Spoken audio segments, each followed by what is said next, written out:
Talking about frame data today. I'm excited. Oh my god, frame data! It's so exciting!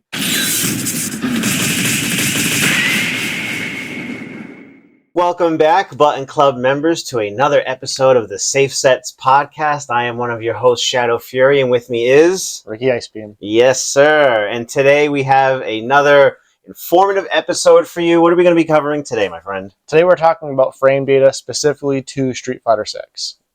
Yes, a subject that could either excite you about the game or put you to sleep. Exactly, yeah. So if you're a player, regardless of your skill level, there should be lots of little nuggets of information in here. We're going to talk about how frame data works in this game and how to apply the knowledge of frame data so that you can level up your gameplay, rank up, maybe beat that particular person in your weekly local, and just progress as an overall player. So I would say that to get to a high level, this is must-have knowledge for sure. Yeah, and on the flip side to that, if you're watching this video and you're like, man, I can't stand frame data, I don't want to learn it, this is terrible, you don't necessarily have to learn it. Like if your goal is to do well at your local, if your goal is to hit master rank and ranked on Street Fighter 6, you don't necessarily need to know frame data. There's plenty of master rank players online that don't know any frame data at all. Even recently, I was having a coaching session with Jared. Tomlin and I got together. We were teaching Jared some things. And we watched some of his replays, and we were like, oh, you know, this button is 0 on hit, and this is minus that. And you could tell that that information was overloading him a bit, right. Especially when we had it up on the big screen. And I said, look, like there comes a time when you don't necessarily need to know that this is exactly -6 or minus this. You just have to know, is it my turn yet? And what gives me back my turn, basically, right? Would you say that's fair? Yeah, that's fair. Especially, so like talking about frame data, there's frame data on hit, there's frame data on block. I would say, well, when we go through this and we go through explaining frame data, we're going to start with the on hit because I think it's the most straightforward to understand. Yeah. And then we'll go into the on block. And I feel like the on block frame data is probably the most important because the on hit is more intuitive. Okay, yeah. And then even just understanding the scale of, you know, one entire button, startup, active recovery, and all those bits of information and things like that too. Yeah, we'll go through all of it. But in the end, what we're hoping that everyone takes away from this is like, if you do a button that's plus on block, that means it's your turn to do a button or a throw if you're in range. And the only thing that's really going to interrupt your turn is if they do an ODDP or an invincible super. And then same thing, if you do a button that is negative on block, let's say it's, so it's not your turn, but it's not punishable either, then it's their turn to hit a button or do a throw, and you can interrupt them with your ODDP or super. And what drives me crazy is when I watch people play or I watch replays, and they'll do like a button that's plus on block, and then they'll do an ODDP. And I'm like, there's no reason for you to do that. Like, not only is there no reason for you to do it, if it worked, then you both made a mistake. Yeah. Like, what am I watching here?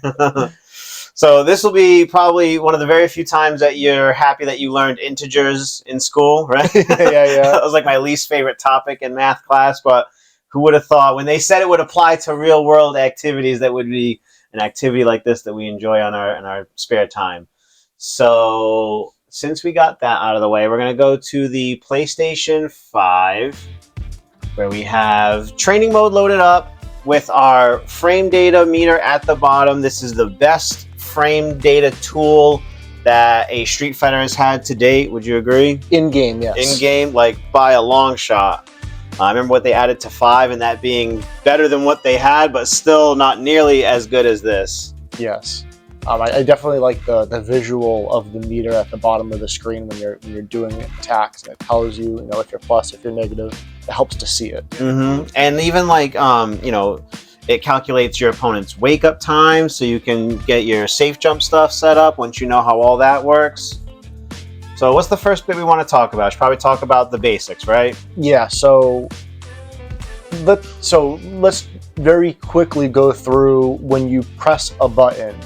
You're going to have startup frames, you're going to have active frames, and you're going to have recovery frames.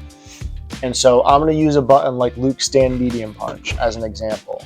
And so you can see here with the colors, you have 9 frames of startup, 28 total frames, you have 4 active frames and 16 recovery frames. And what's interesting, the way Street Fighter does it is we say that this normal has a 9-frame startup. But if you look at the green, it shows 8.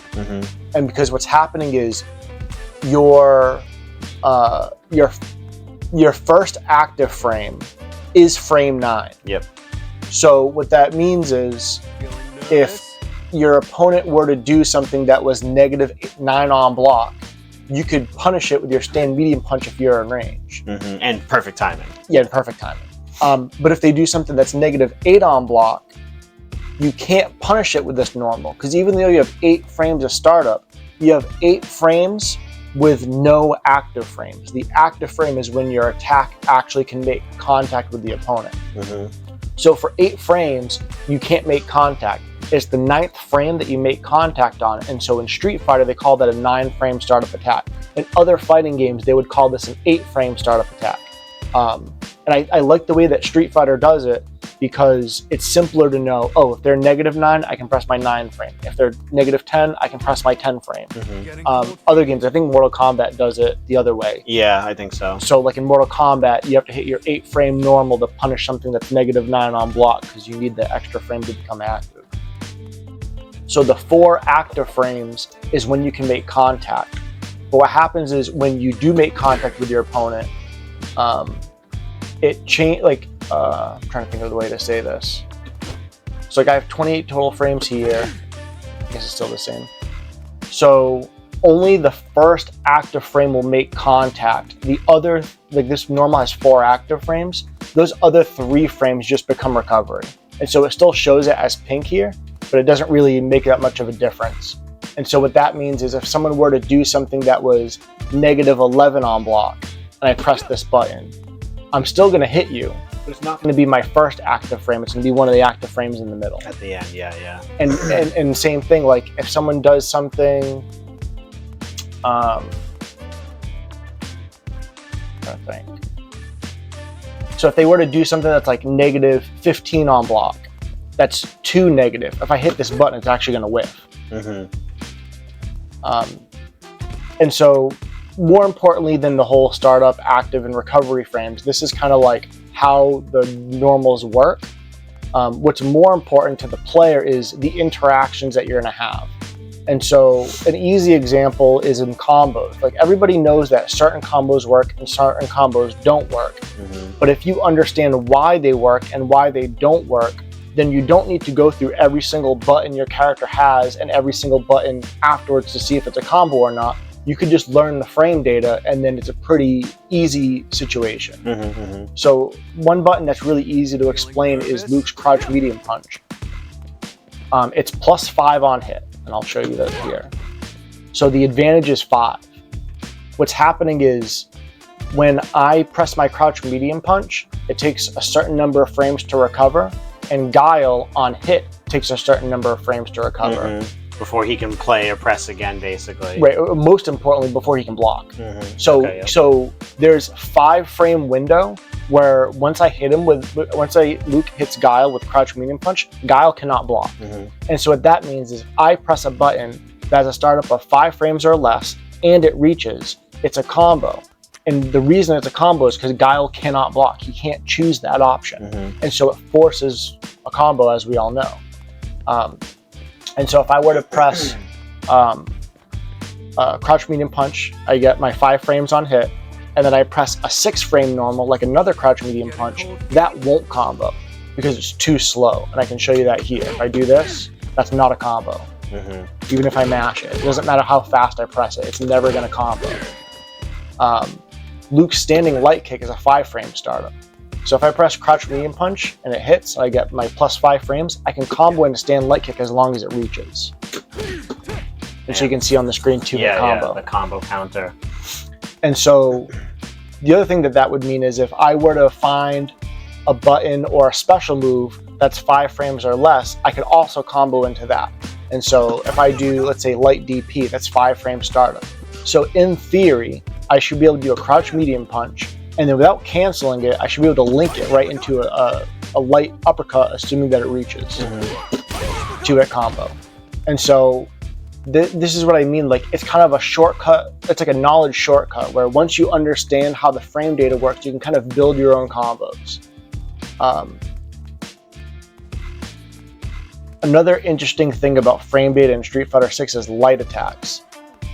So Luke's crouch light punch is +4 on hit, and the crouch light punch has a 4-frame startup, and so that means it combos into itself. With light attacks, you can do something called chain canceling, as essentially you press it really fast. And so I think this works. Let me try this. No. I see. So crouching light kick is -1 on hit. And so that should mean that crouch light kick, crouch light punch should never combo, because you don't have any frames of advantage. Mm-hmm. Actually, if I press this and it hits, and Luke and Guile are both mashing their 4-frame, Guile should win. Yeah, that's not your turn after that because you're minus. Right, and so at the top, like above the bars, it's showing advantage -1 frame. That's Luke's advantage. And then at the bottom, it's actually showing Guile's advantage. So Guile is +1 in that situation. But the way chain canceling works is if you do a light into a light very quickly, it'll kind of cancel the animations and it kind of like wipes the frame data. So crouch light kick, crouch light punch is a combo. Even though the frame data says that it shouldn't be, it's a unique property of light attacks. In this game only. It's in this game, it's in Street Fighter V. I'm not sure if it's in Street Fighter 4, it might be. But yeah, you can chain cancel lights so that they combo when they're not supposed to, and so that's why you can get this as a combo. But you have to do it really quick. If I do like any kind of delay at all, it won't combo. So even going slightly more basic, what is a frame? When we talk about 4 frames, what is a frame exactly? Right, so Street Fighter and a lot of other fighting games as well, the game runs at 60 frames per second. Yep. And so what that means is if I were to do something for 1 full second, it would take 60 frames to do it. Mm-hmm. So like if I walk forward for 60 frames, it takes me 1 full second. And so a lot of times when we talk about frames, I just think of it as like a really small segment of a second, but it is an amount of time. Yeah. Which is like a great way to calculate. And I because of like my art background, I think of it as a frame of animation in a cartoon, basically, and how long each thing is on screen for will make it feel quicker or slower and things like that. So like he said, 60 frames in a second, and we're breaking things down into 4 frames and stuff like that. And then when you look at startup, active frames, and recovery, I guess that could also be compared to like a golf swing. Yeah. When you wrench back, with the golf club to smack the golf ball, that amount of time could be measured in frames. Yep. And the amount of time that the putter or whatever, or the golf club is about to makes contact and a little bit past would be your active frames. And then recovery is that follow through like a swing, that the time it would take you, or a baseball player, after you've hit it, the amount of time it takes you to bring the bat back and then start running, those would be your recovery frames. And it's also very similar to how a real life, MMA fight would be. And even like he was saying before, with Guile getting hit and being negative or whatever, the frames of animation of that character taking the hit and how they coil back from it and then come back. And you'll see that if you've ever had an accident, right? Let's say you accidentally got bonked in the head by something falling, you'll know that there's those recovery frames that it takes you to go, oh my God, what the hell just happened, before you have your marbles about you. So that all kind of still applies to this, which is why this gets and feels very, very real and visceral when you're talking about the frame data of these games. So yeah, and then the other thing that's important to know is like there's certain attacks that feel plus and they're not, and there's certain attacks that feel like they could be negative and they're not. And so sometimes it's really useful to know not just the actual numbers, but to know if it's plus or minus. And a good attack to talk about for that situation is actually Ryu's forward heavy punch. Ryu's forward heavy punch in Street Fighter V was negative on block, and in Street Fighter VI they changed it to be plus on block. And so if you played Street Fighter V and you don't really know frame data, but you do know that after you block Ryu's forward heavy punch, it's your turn to press a button. That's no longer the case in Street Fighter VI. It's now Ryu's turn to hit a button. Yeah, we can even show that real quick if you wanted to. Yeah, sure. Let me switch the character over to... Yep, highlight loop. How do I... Yeah, highlight loop right here. Yeah. I never do this. I only ever play with loop. Yep. Cool. So if I set the dummy to block all. So, like I said, in Street Fighter V, Ryu's forward heavy punch was negative on block, and that meant it was the opponent's turn to press a button and Ryu's turn to either EXDP them, or block, or tech the throw, or backdash, or do some kind of defensive option. But the thing that was important is in Street Fighter V, you would do forward heavy punch, and then it was the opponent's turn on offense, and it was Ryu's turn on defense. In Street Fighter VI, this move got buffed, so it's plus on block. So now it's Ryu's turn to do a button, do a throw, walk up, and it's the opponent's turn to decide, okay, do I want to ODDP them? Do I want to parry? Do I want to just block and take this throw? I can show that right. So right here, it's +1. And so in Street Fighter V, the fastest startup on a light attack was 3 frames. In Street Fighter VI, the fastest startup of an attack is 4 frames. This is a good change. I agree. Especially because in Street Fighter V, it was like something like half the cast had a 3-frame jab as their fastest attack, and the other half of the cast had a 4-frame jab as their fastest attack. And so there were situations, especially against like Cammy, would do something that was 0 on block and then mash her 3-frame. And if your character didn't have a 3-frame jab, you can't even trade. It was still her turn. Yeah, so in that situation, if someone were to do something 0 on block, and then you both mashed and attacked as the same number of startup frames, they would trade, and that's how trades work. Yeah, you'll see it when it happens too. It'll say counter hit on both sides, you'll both get the hit, and then it's kind of back to neutral. I guess I've seen some people be able to confirm off of a trade. Yes, depending on what it is. There's like one setup I do with Luke, where if I combo on the ground into medium DP, I can do a dry rush overhead, and if they mash jab, it'll trade, but it leaves me +7, and so I can combo into crouch heavy punch. Okay, wow. See, so if that alone doesn't prove to you how important it is to have this knowledge. Because if you're playing against someone who's really good, they're gonna check you, ask these questions a few times to see, do they know the answers to this? Do they know what this actually means? And that could be the difference between a win or a loss for sure. Yeah, and sometimes it's just a really easy way to optimize your combos. Like, I don't know all of Ryu's frame data by heart, but let me just try to figure something out really quick. So stand medium punch, let me make him not block. Block here, no block.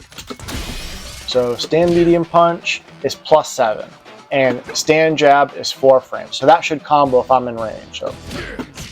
And so let's say you play Ryu and your 3-hit combo is. So that was stand medium punch, stand light punch, heavy uppercut. That doesn't do a whole lot of damage, and so let me try to figure something else out.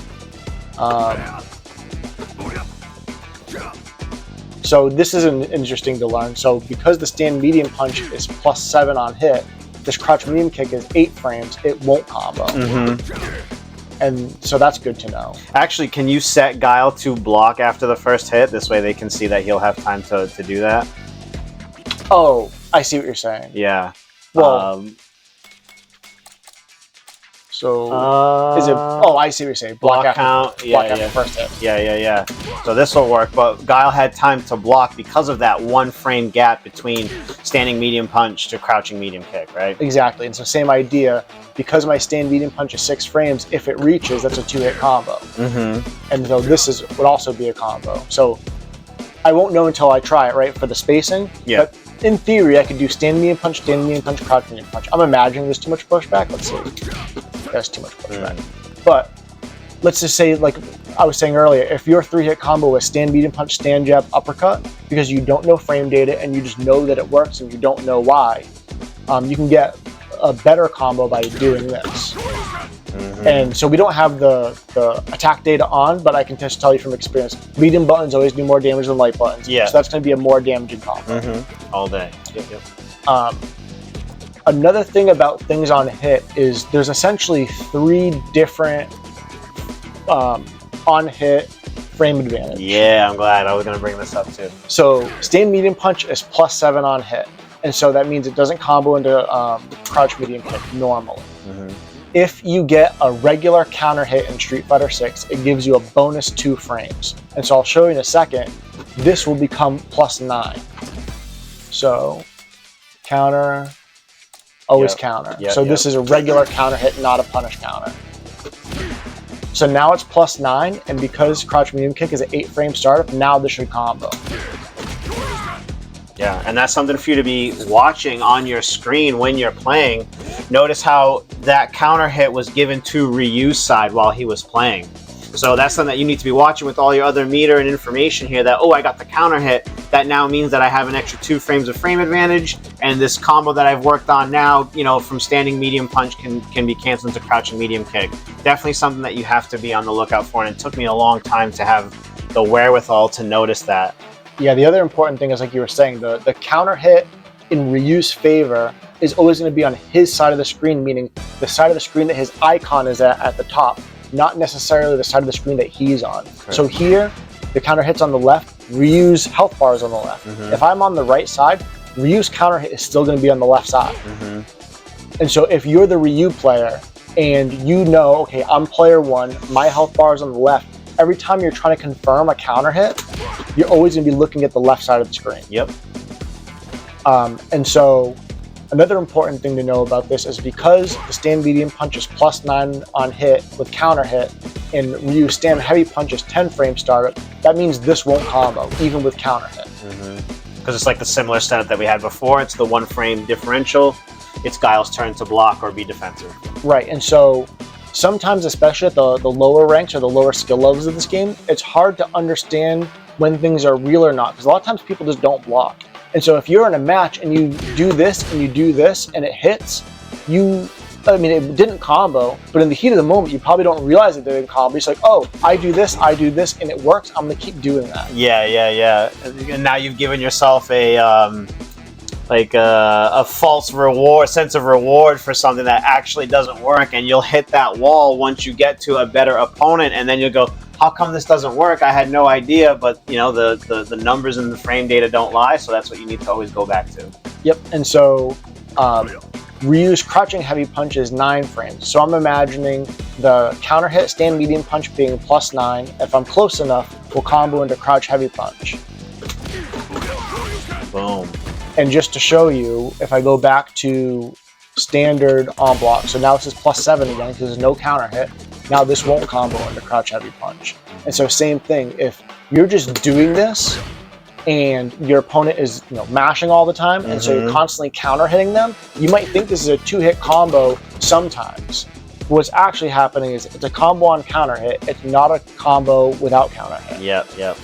And same thing, maybe they're not blocking sometimes. So you do this and you do this, both attacks connect, but it's not a 2-hit combo. Yeah. And so the other piece of frame data I wanted to talk about, so this, stand medium punch is +7 on regular hit.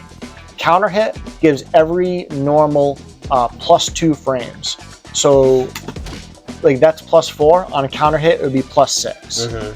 So crouch jab to crouch medium punch doesn't combo, but on counter hit, it should. And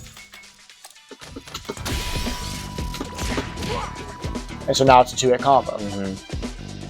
So like now you know that you can say to yourself in your head, I know counter hit is +2, so I can do something and then see the numbers there, add the +2, or because of the way this training mode has been set up, you can just toggle that back on to really know what's going on. Yeah, and so the best thing about frame data is how efficiently you can learn. Like I could go through with every character in training mode without any frame data and without any knowledge and just figure out what all the combos are. That's going to take me forever. Like even just sitting here, I was just saying, crouch light punch to crouch medium punch on counter hit is a 2-hit combo. And I noticed, oh, that's +5 on hit. And I noticed Ryu stand light kick is 5 frames. So if it reaches, that should be a 3-hit combo and I should be able to go right into a Tatsu. What do I do? I dropped the Tatsu.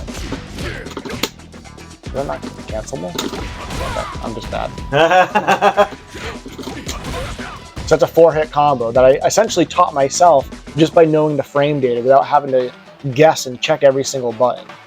So the other piece of on-hit advantage you can have is punish counter, which is new to Street Fighter 6. So a counter hit happens when you hit someone during their startup frames, and a punish counter happens when you hit them during their recovery frames. Yes. So the most obvious time to get a punish counter, So put this on standard. I'm going to set the dummy to wake up with an OD sonic boom, flash kick rather.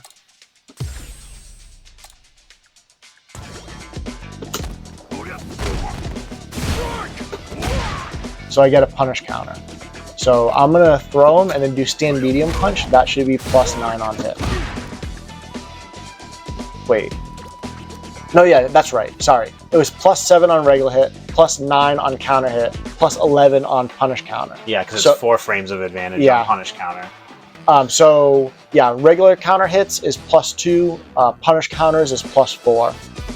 And then also, dry rush into a normal is the same as punish counter, so it's another +4. So if I do dry rush, stand medium punch, this should be +11. Yep. And you can actually combine those. So like if you get an opportunity to do a drive rush into a punish counter, it should be +15. Let me check that. Oh, maybe like trip him from a distance. I think I'm missing too much blocks. Yeah, +15. Yeah, good lord. So you can make really unique combos with that. Like stand heavy kick is 12 frame startup. So I know, just because I just made it up, yeah. I should be able to block this flash kick, drive rush, stand medium punch, and then combo into stand heavy kick. 2-hit combo. And then that was +9. Oh, so I can combo into that. Look at all this discovery. Yeah.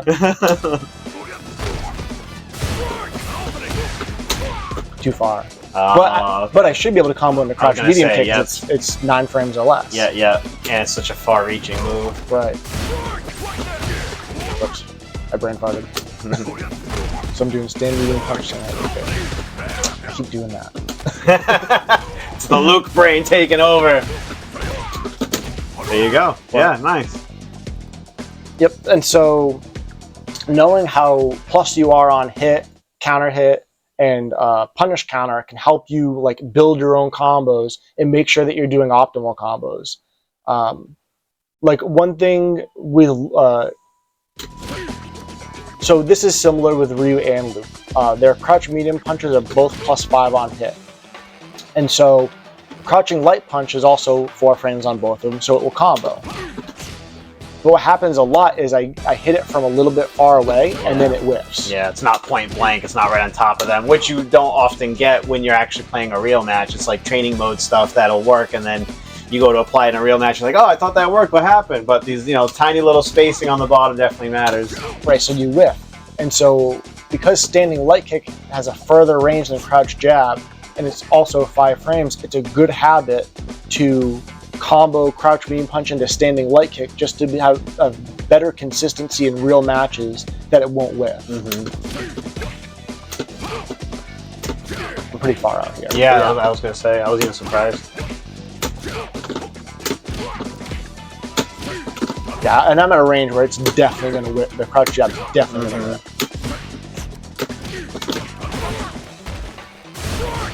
Boom. Okay.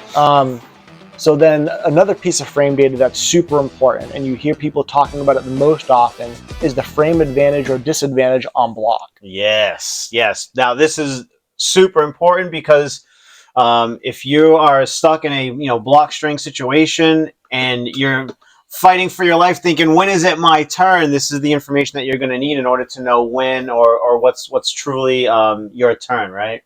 Right, and so an easy example to talk about is when something is so negative that it's punishable.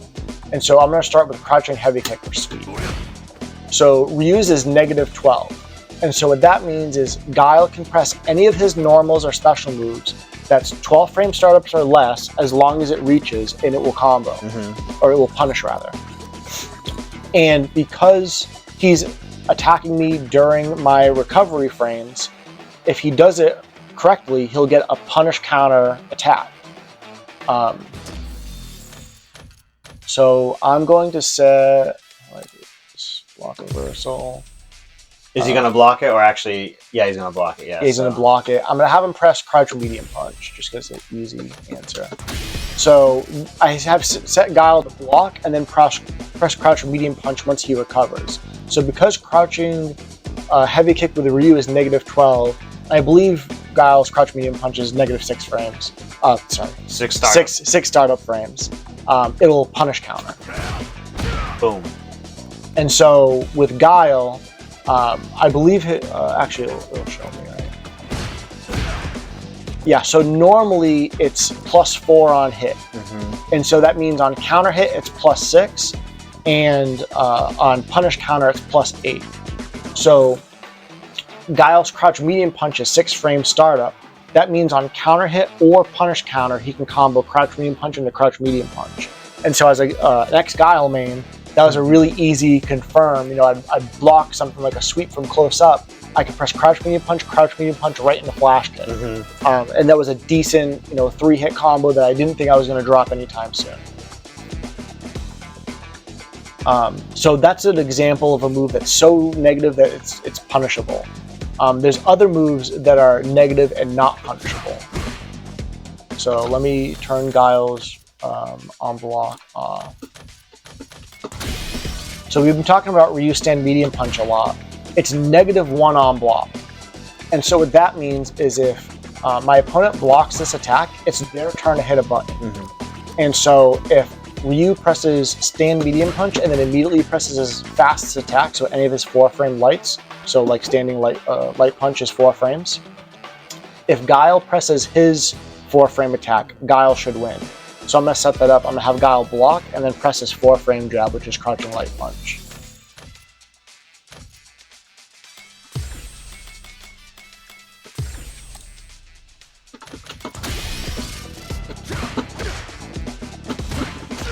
So I'm getting counter hit because I'm trying to hit my 4-frame light.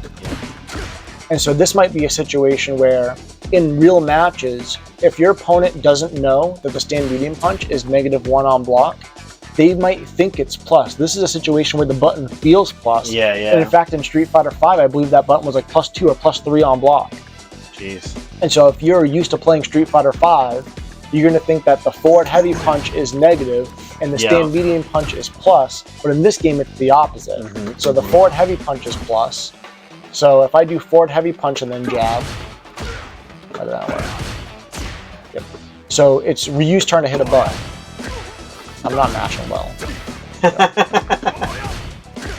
It's because he's on the no caffeine life. I think I need new buttons is what it is. Yeah. We were talking before we recorded the episode. I'm thinking about getting new buttons on my hitbox. Yeah, the forward heavy punch, it's Ryu's turn. Stand medium punch, it's not Ryu's turn.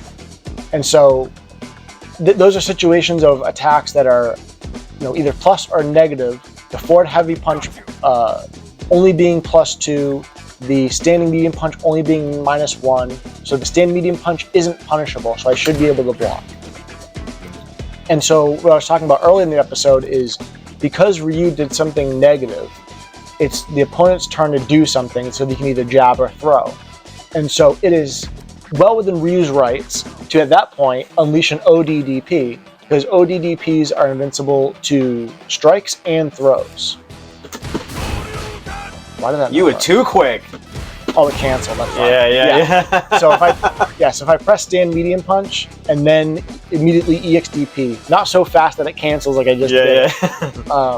Then I'll blow up his his crouching jab, which is smart for him to do because it beats me pressing buttons. Yeah, and you can basically, if your opponent knows that, that's another. You've confirmed that they have the knowledge of that piece of frame data, right? But now you're showing them like, look, I also know, and I'm taking my turn back. I'm spending meter, and then in your head, if you're the guy, man, you're like, this guy's absolutely out of his mind. He just took his turn back and spent meter. Right, but like I said, you're complete within your right to do that. And so same idea. If my opponent blocks forward heavy punch, and I'm going to take my turn and press standing jab, I'm not a reunion. I'm just going to do crouch jab. Do you see that? My character got stuck down. I saw that, yeah. I need new buttons. So it's perfectly within Guile's right to block this move and then EOD flash kick right in my face because he knows I'm going to press crouch jab.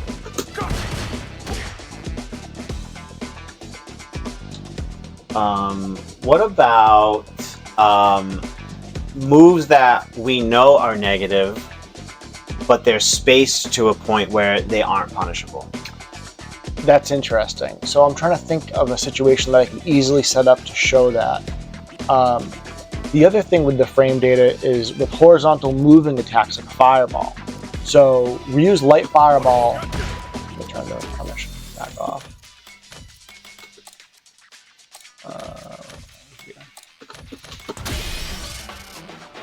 Just bring water. So Ryu's fireball is -5, which is punishable. But if I do it from further out, it's only -1. So the further away you are, the more plus it gets. Wow, that changes drastically. Right, and so that's why you can see Ryu's doing things like fireball or fireball, because from here it's like plus 20 something.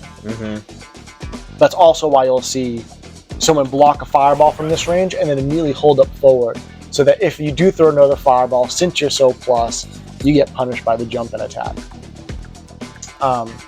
But I'm trying to think of a move that I could do from a range. So let me set Guile to block and then sweep. Or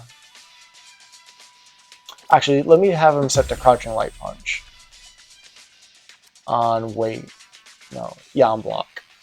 What is in like Cammy Spiral Arrow?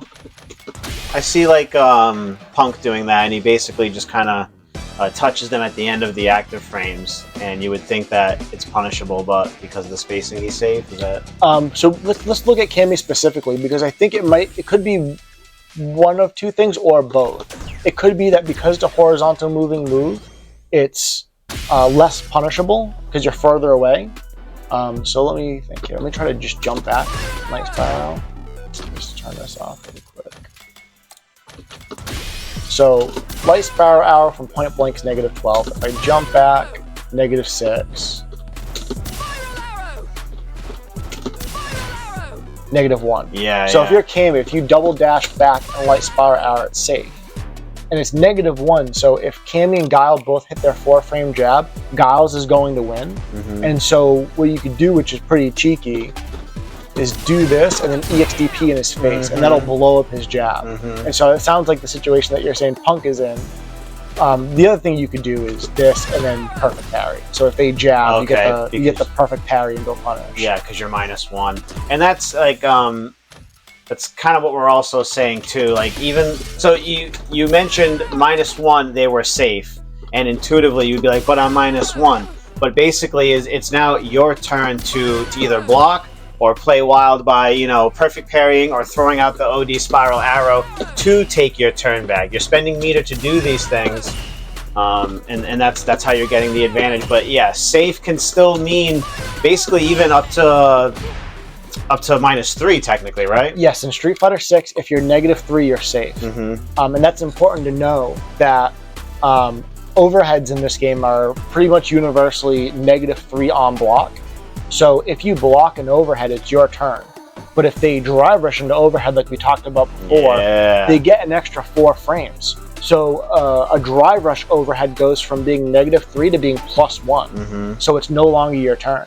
So you're taking your turn back after you've spent meter to put your opponent in a guessing situation, and knowing normally that you would be safe to block, but now since you're +1, the world's your oyster. You're able to continue your pressure, maybe throw another button or go for a tick throw situation and things like that. Right, and so being +1 and in throw range is a really scary situation because throws have a 5-frame startup, and so being +1.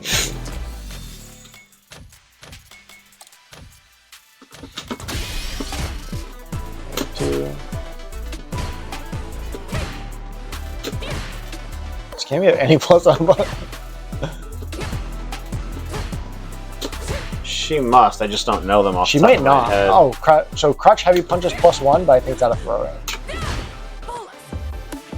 So more important, let me just see a button that's like negative. So this is normally -1. So if I dry rush, it should be +3.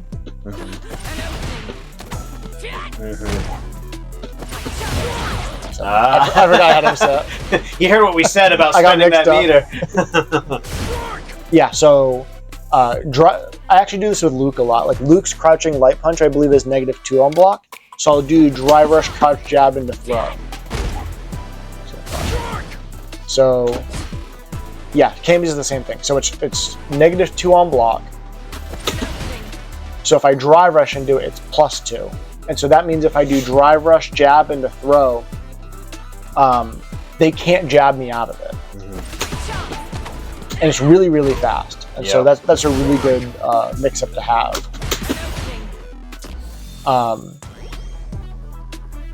And just knowing that something... we forgot to talk about burnout. Oh, yeah. Yeah, everyone's favorite state to be in, right? So when... Let me see, how do I do this? Put this down to 0, and then switch this to fixed. So they'll never gain that meter back. It's not having them burnout. Oh. It has them at 0 bars. Is there another option on this? No, right? Oh, press triangle when you're over it. What does that do? Oh, there we go. There you go. Okay. So he's burnt out now. Yeah. So I was saying that crouch jab is normally -2 on block. When you're in burnout, it gives you the 4 frames. And so it's really interesting the way they did the math on this game. So like if you block like a ODDP or OD flash kick, your on hit is going to get an extra +4, and a drive rush can give you +4. If you're in burnout and you're blocking, then you get +4. So this is normally -2. In burnout, it's +2. So drive rush while they're in burnout will be +6. Which is wild. It's wild, but there is such thing as being 2+. Yes. In Street Fighter 6, if you are up to +5 and in throw range, you can go for a throw. I believe at +6 your throw will lift. Yep. So in that situation, I'm 2+. And so it's important to know that if my opponent is in burnout and I do drive rush jab and I want to go for a throw, I basically have to manually delay that. Because it works like I said before with, getting hit, that recoil on them. He is, because he's in burnout state and she was so plus, Guile is still recoiling from that that block, the button that he just blocked, basically. So he's not able to be thrown because he's still, moving from that button. So that's why that works that way. It's not just a numbers thing in that case, but there's, it's attached to the animation of the character. Right, and another thing that's interesting about that is when I do something like dry rush jab and +6 on block, that means my opponent can't stop blocking for 6 frames. So what that means is if I do drive rush jab and then standing light kick, the game will auto block for them. So if they were to block and then hold up, because they're still in block stun, the jump won't happen. I will lock them down with that. So that might have happened to you online, and you're wondering, oh my god, like they just finished their move. I'm trying to jump out. I'm trying to do something. How come the game's not giving me my input? And it's literally because you're locked into that block stun, and the game's not going to allow you to move at all because you are all out of your drive gauge meter. Right. So as the Kami player in this situation, if I go for a drive rush jab and I'm like, oh, they've been teching my throw, so I'm not going to go for a throw here. I want to go for a button. You don't want to go for a button that's 6 frames or less, because that means even if they're mashing, let's say they're mashing the throw tech option, the game will auto block for them. They won't get hit. And so in that situation, you probably want to go for like a stand heavy punch. So if they're blocking and they're mashing throw, let me actually set that up. Block reversal, common actions, first throw, normal throw. So I have them block and then throw. And so in this situation, the Guile wanted to throw after the crouch jab because I've been doing crouch jab throw. So that situation happened because they're in burnout. So I just did this full tech. So I was 2+, my throw whiffed, he punished counter through me. So in the situation where I'm like, oh, I'm gonna do this and then manually delay and then throw because they're in burnout, I'm like, oh, they've been teching every time, I want to hit them instead. So I don't want to choose an attack that's 6 frames or less because it will auto block for them. I want to choose an attack that's just a little bit slower than 6 frames. And so Kami's stand heavy punch is perfect for that. So if I drive rush into crouch jab, that leaves me +6. And then I press stand heavy punch, which is 8 frames, that only leaves a 2-frame gap. And because Guile is trying to do a 5-frame throw in a 2-frame gap, he's going to get interrupted. My stand heavy punch should actually counter hit him. And so, like, these are situations that you could figure out without knowing frame data if you go into the lab and just try every single possible option. But knowing the frame data really helps you zero in certain situations and find solutions that you're looking for. Like, Kami's crouch medium punch is 7-frame startup, so you can also do it with this. And then on counter hit, it looks like it's +7. So I wonder if I have enough spacing to do drive rush jab, crouch medium punch, get the counter hit, and combo into crouch medium punch again. Look at that. Yeah, nice, nice. And so that was quick and easy for me to learn. I don't even play Kami. But if you were, let's say, a Kami main and you put hundreds of hours into this character, this might be a situation that you haven't come across, or you've come across it so infrequently that you don't even really understand exactly what buttons to press or why. And so, like I was saying, is you don't want to press normal at 6 frames. Like, you don't want to do this. Oh, why did that work? Right there. Because it's going to auto block the stand medium punch because it's so fast that it's locking them into block stun. Yeah, hopefully this has impressed upon you how important this topic is, which is why it's an entire episode for us to have on safe sets. What else? There's a lot we can talk about when you think about it. I was going to say knockdown also. Yes, so there's such a thing as knockdown advantage. It's how many frames it takes for them to get up. And so if let me turn off his flash because that's going to be annoying. We won't be able to teach you anything if that stays on. So let me just put his health back at normal, or his drive bar rather. Oh, hit the triangle on it again. Yeah, there you go. So being all the way in the corner and getting thrown is a really common situation. So for Kami, it leaves her at +17. And if Kami forward dashes, she has an 18-frame dash. So what that means is if Kami does throw and then dash up, she should be -1, meaning it's not her turn. And so if I do throw, dash up, crouch jab, and Guile also does crouch jab, Guile should win. Wake up, crouch and light punch.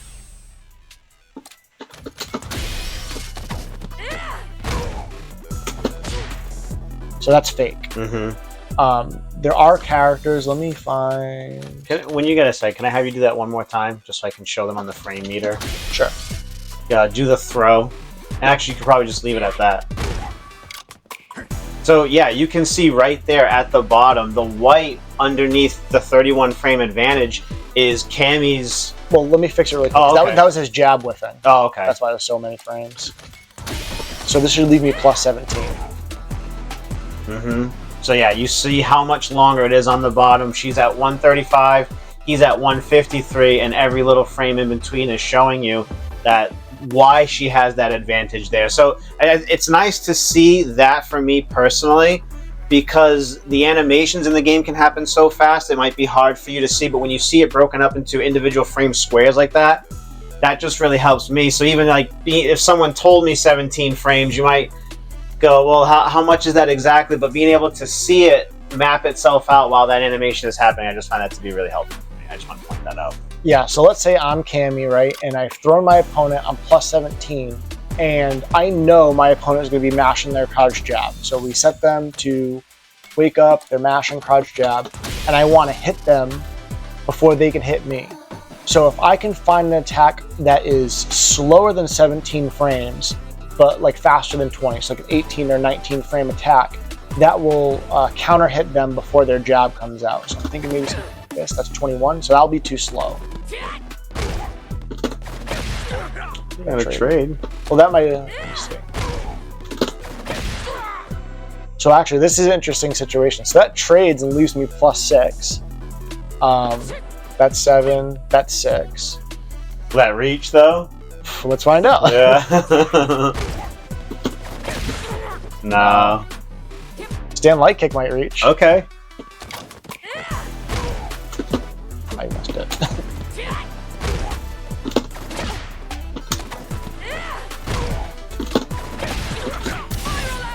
So now I have a trade combo. Nice. There you go. And you'll see that at really high level play. Yeah, but let's see if we can find something a little bit better. So this moves too fast. If I do this and immediately crouch heavy punch, it'll live. Crouching heavy kick is too fast. Stand heavy kick's too fast. Ooh, 18 frames. That's actually perfect. So it's 1 frame slower than the 17 frame advantage. So what that means is if I throw him and then press the forward heavy kick, there's only a 1 frame gap between when Guile is recovered and when he can do something. And so Guile pressing a 4 frame normal is not fast enough to beat that gap. Mm-hmm. Oh. So that actually it gives a crappy knockdown, unfortunately. So I don't think anyone's going to do that for real. Let me think if there's something else. So that was that. This is going to be slower. So it was light, medium, heavy. What about OD? 25 is too slow. Oh, so this is 9. Medium's 9. Heavy's probably also 9. No, it's 15. That's still too fast.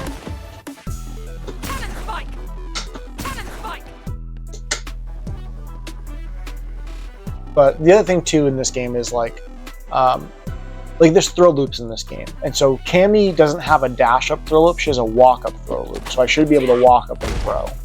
Let's see if I can find this. Yep, and you saw he got counter hit on the Cammy side, which means now he knows that that person was pressing a button.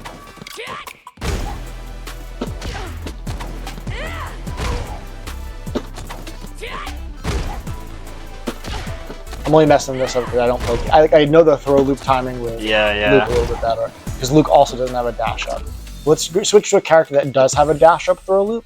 I think dash up throw loops are kind of messed up. I believe Jury has one. Oh yeah, she does. You haven't faced enough juries to know that. I believe it. I haven't actually gone to training mode and seen it for myself. So let me turn off his jab real quick to see how plus it is. So this is plus 20. Why is it plus 25? That's so good, dude. And she has a 22 frame dash, so that leaves her at plus 3, which is perfect to throw again. So if I can just throw, dash up, throw, dash up, throw, and so let me turn on his jab. Yep, counter hit. There you go. And what's wild is because that is plus 3 after I dash. If Jury presses a 6 frame normal, it will beat his jab. If I press a 7 frame normal, it should trade with his jab. So stand medium punch is 6 frames. This is 6. Does she even have a 7 frame normal? Why is that 5? So many questions right now. Why aren't we playing Jury? I know, right? So it doesn't look like she has a 7 frame to trade, but the important thing is stand medium punch a 6 frame and it should win. So I should be able to dash up, press it. So that was plus 9 on hit because it's a counter hit. I'm imagining this is plus 7 in that situation normally. So if that's plus 9, I can't combo into stand heavy punch rather. This is 10 frame startup. But crouch medium kick is 8 frames, so that should combo. Yeah, and give you plenty of range to hit them. Boom.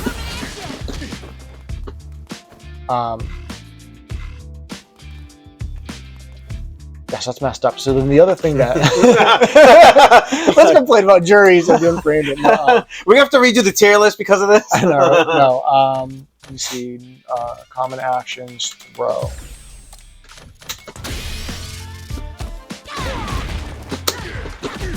So he's set to throw. So I can throw and then dash up and then stand medium punch.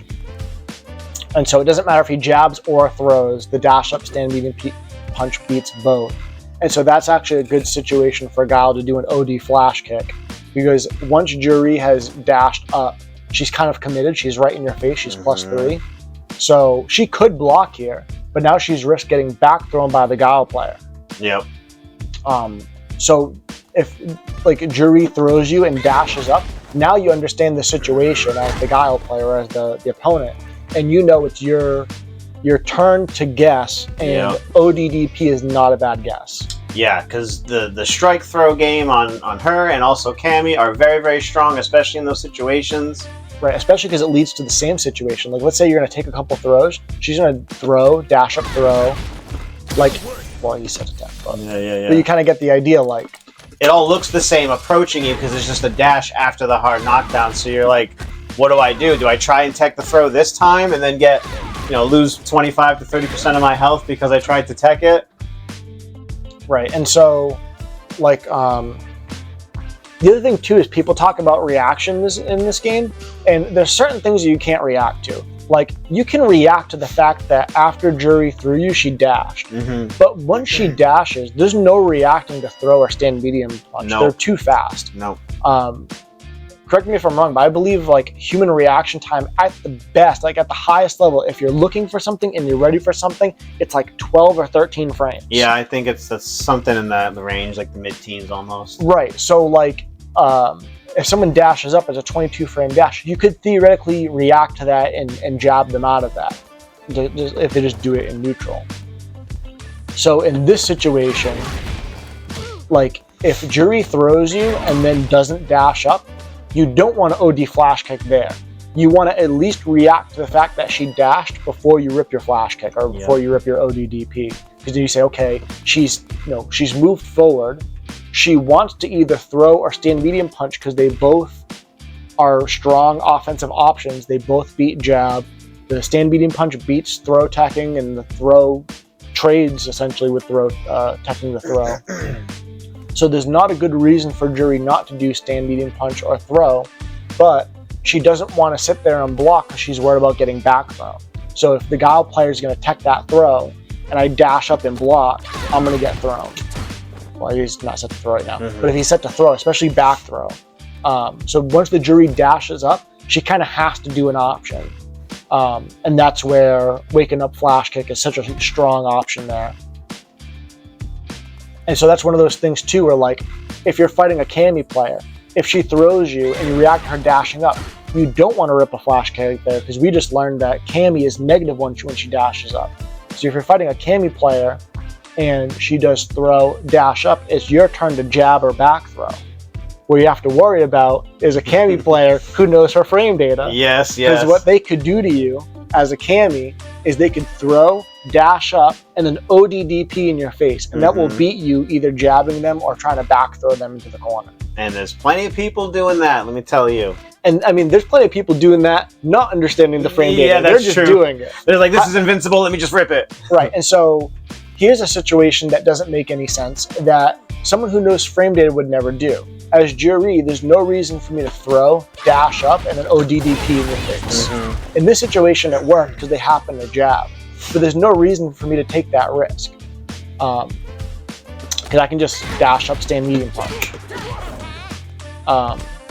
And so I was saying earlier in the episode before we started talking about frame data that things like this drive me crazy. Like if I'm fighting someone and they do something like this, then I know just because that means they don't know the frame data, and that means I have a huge advantage against them because I know a lot of the frame data in this game. I understand how frame data works. So for them to not understand the frame data on their own character tells me a lot. And so even though obviously I'll be salty when this happens to me, logically, I'm actually pretty happy to see it like, oh, they either just like brain farted and did something really stupid, or they don't even understand their plus, or they don't understand the implication of like what our options are in this situation. The situation, yeah. And that's really the most important thing that frame data can teach you. Like let's say you understand the situation against Jury really, really well. And you say, oh, I'm going to fight this other character I never fight against. I'm going to fight a Jamie, right? Nobody plays Jamie. Right? Right, so, Tomato? So for this situation, all you have to learn is what is Jamie after dash. I missed the dash. I'm giving you new buttons today. Why? There's like so much recovery on. Hold on. Let me turn Guile's jab off. Let me throw in not dash and just see what this is. Plus 23. And his dash is 19. Yeah. So he has a throw loop. That's so sick. Yeah, so I think there's just a lot more recovery than I was expecting on this throw. Yeah, like I stopped dashing already because I think it's like too late. Yeah. Yeah, so this situation is similar to Jury. So if you know the Jury matchup and you're like, oh, when Jury throws me in the corner and dash up, I'm going to DP them every single time. I'm going to ODDP right in their face. Now you go to fight a Jamie. Now you understand the situation is similar because he's going to dash up. He's +4. Now let's look at another character that you might not know very well. Aki.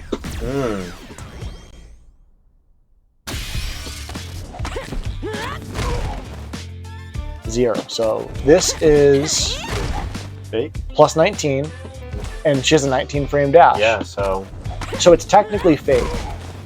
So what that means is against a character like this, if you press your 4-frame crouching light punch, if I go for a throw, I should get counter hit. Yep. And if I go for my 4-frame crouching light punch, they should trade if I do it right.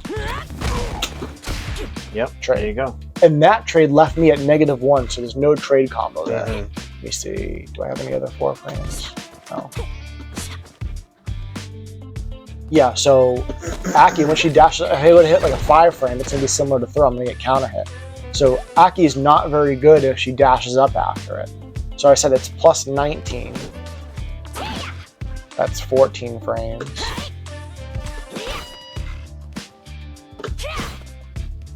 Let me try this. Oh, see, this is too fast. And so this is a good situation. I'm 2+, which means it's going to whiff in their face, and they're going to be able to hit me with anything. So this is actually a terrible thing for Aki to do, the forward heavy punch after a throw in the corner. Yep. Does she not have anything that...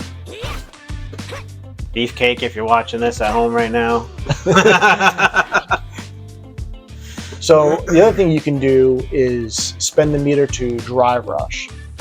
Yes. So I'm going to try to do... So why is he set the throw? Oh. Alright, so this button is normally -3 on block. Drive rush makes it +1. And so, what is it on hit? +3 on hit. So, +7 now. +7. And so I'm just doing all the math. So if I do this correctly, if I forward throw and then do a drive rush stand medium punch, if it interrupts his wake up jab, it should give me counter hit. With the drive rush, so normally it's +3. The drive rush makes it +7. The counter hit will make it +9. And then, oh, stand heavy kick is 9 frames. So if it reaches, that'll be a combo. So let me set Guile to wake up, crouching light punch. So I'm going to throw, drive rush, stand medium punch. And if it all works out the way I think it should, it's going to give me a counter hit and I'm going to combo into stand heavy kick. So let me see if I can remember all this. That's 2+. So what if I drive, so this is +1. The drive rush is going to make it +5. The counter hit's going to make it 7 frames, and I should be able to combo right into stand medium punch. So let's see if that works. Oh, that was that button. It's that button. Okay. Oh, okay, there you go. That's an interesting trade combo. Let me think. So I'm going to do it with the stand medium kick instead. Perfect. +12. Wow. So I should be able to combo into this because it's 12 frames.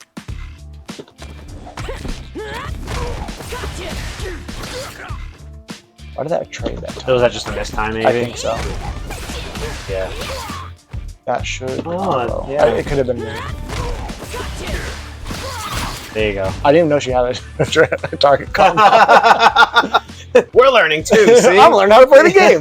No, so the important thing is, right, like I basically taught myself that combo, not knowing anything about Aki, just looking at the frame data and saying, the frame data says that this will combo, it's plus enough to combo. So it's all about whether or not my button will reach. And so like now I learned with Aki, if you do throw, drive rush, stand, medium kick, it's really, really good on hit. And let's just say he doesn't press that button and he just blocks. I believe it's going to leave me plus on block. Plus two. Now let's see if it leaves me in throw range. It does. Yeah. So like that is a really, really strong situation for Aki. She's going to throw, drive rush, stand medium kick, and then basically it's up to the Aki player to like, oh, if they blocked, I'm going to throw or do a button. If it hit, I'm going to confirm the counter hit and do a combo. And so kind of like my wishes for season 2, I wish that throw loops didn't exist without drive rush. Like I'm perfectly fine with this situation. Because you're spending a resource to close the gap to make the situation happen rather than just having it for free. Just having it, yeah. Right, because that's the other thing too is like, let's say the jury player is down to like 1 bar of drive meter and they have you in the corner and they throw you and the drive meter is going up and they dash up and throw you again and you tech it. During that time, they probably went up from 1 bar to 3 bars. Yeah. Now they're not worried about getting burnt out. And so if jury or any other character had to drive rush to give themselves that situation, I would find that much more balanced. Yeah. Which could be a future episode of Safe Sets Podcast. All right? Season 2 wish list. Season 2 wish list, Yeah, like all the changes. Comment down below if that's something that you're interested in, or give this video a like so we know that you're interested in it, and that's something that we can give to you guys in the future for sure. Because we are halfway through season 1. There's lots to look forward to for the rest of this season, and I'm really excited to see what season 2 is going to bring for sure. Yeah, I think there will be some changes. Like, obviously there'll be character-specific changes, and then I honestly think there's going to be a lot of universal changes. Yeah, I think because the tiers in terms are some characters are very, very close, and because of the system mechanics, I think they'll make tweaks. I don't know if it'll be actually, because of the system mechanics, little tweaks might feel tremendous. Right, and that's what I mean. Like, you might not need to buff a character all too much if you alter the way the mechanics work. Like, Jury and DJ notoriously have very fast drive rushes. Mm-hmm. And so if they were to, let's say, nerf their drive rushes, it's like, well, that's specific to that character. But now if you make it so Jury, throw dash up is negative, but if she drive rushes kind of like Aki, it's a good situation for her. Yeah. I would find that like a good change, like a good balance change. It's a nerf to Jury and to Jury players, but it's like putting her more in line with the characters that don't have those tools. So I guess the question for Capcom is like, do you take away these really powerful tools that characters like Jury have, where you can just throw and then dash up and do whatever you want, to essentially nerf them down? Or do you look at characters like Aki, who doesn't have it and has to spend meter to do the same thing, and do you give it to them? Do you make it so they don't have to spend meter and essentially buff them up? And I would personally rather see that you have to spend the meter, just because in a game that has a fair amount of guessing, I'd rather make it so that my opponent has to spend resources to make me guess, instead of just making me guess for free, essentially. Yeah. And I see a lot of things on Twitter where people are wondering, oh, just get rid of drive rush or this and that. I'd hate to tell you, but these mechanics are what make Street Fighter 6. That's what the game is. So don't expect any of these mechanics to be just outright deleted, but maybe tweaked for the future. Right. If you think about Crush Counter and Street Fighter 5, people had a lot of trouble with it, especially in the beginning, because there was no scaling. Yeah. Or even I remember people complaining about V-Trigger, period. Like, just get rid of V-Trigger. We don't want this comeback mechanic. And it's like, it's the V system. It's Street Fighter V for 5. There's no way they're going to have put the time in to make this, name it that, and get rid of it, So so instead of getting rid of it, they gave everybody another V-Trigger. Yeah. But they did make tweaks to V-Triggers along the way, and they tried to balance it. So similar in this game, like, drive impacts are here to stay. Drive rushes are here to stay. Yep. They might make some tweak to drive rush. I don't know what they're going to do to drive impact, because I feel like you really can't slow it down any more than it already is. No. So it has 26 frames to start up. That's definitely reactable if you're looking for it. And like, I understand that there's a lot of like newer players or like lower level players or people who are just not like used to reacting to things like this. Yeah. And so I can see them having a lot of trouble with a move like drive impact. But I think if they were to nerf it at all, like let's say they change it from 26 frames of startup to 30 frames of startup, now it's a full half second. I think that is just going to make it less useful. Yeah. Yeah, because I think where it's at is pretty decent for 25 frames because one of those things where you can react to it, but you might not make the right reaction because it's those 25 frames. Right. So like you might react to it and maybe you're overwhelmed with what's going on, so you press a button instead, and then the armor absorbs it, and then you're like, I saw that coming, I knew it was happening, I had the wrong reaction. Or you say, oh, no, I've got plenty of time to press my drive impact. I caught the cool little red glow around my guy, which means I got it on the last frame or a throw or whatever. Because sometimes even on someone's wake up, I know, I'm going to throw right now. And then I see the red or whatever start up from their drive impact. I'm like, oh, I got the throw. I counted their drive impact. And I wasn't even thinking about that, So, yeah. Yeah, we'll make that a separate video. We'll go into some season 2 changes and stuff like that.